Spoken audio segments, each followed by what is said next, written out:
महाराष्ट्र कर्नाटक सीमेवरील तडवळ रेल्वे स्थानकावर थांबलेल्या यशवंतपूर बिकानेर एक्सप्रेसमध्ये अज्ञात दरोडेखोरांनी घुसून महिलांसह प्रवाशांना मारहाण करत रोख रक्कम, मोबाईल आणि सोन्याचे दागिने लुटल्याची धक्कादायक घटना शनिवारी 11 जुलै रोजी पहाटे घडली. दरोडेखोरांनी विरोध करणाऱ्या प्रवाशांवर दगडफेक करून त्यांना जखमी केले. या घटनेमुळे रेल्वे प्रवाशांच्या सुरक्षेचा प्रश्न पुन्हा एकदा ऐरणीवर आला असून रेल्वे प्रशासनाच्या सुरक्षा व्यवस्थेवर गंभीर प्रश्नचिन्ह उपस्थित झाले आहे. दरम्यान गाडी क्रमांक 16587 यशवंतपूर बिकानेर एक्सप्रेस शनिवारी पहाटे 2:49 ते 4:03 या कालावधीत तब्बल 74 मिनिटे तडवळ रेल्वे स्थानकावर उभी होती.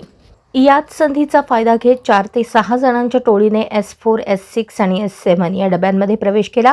काही आरोपींनी खिडक्यांमधून हात घालून प्रवाशांचे साहित्य हिसकावले, तर काहींनी थेट डब्यात प्रवेश करून महिलांच्या गळ्यातील दागिने, रोख रक्कम, मोबाईल आणि इतर मौल्यवान वस्तूंवर हात साफ केला.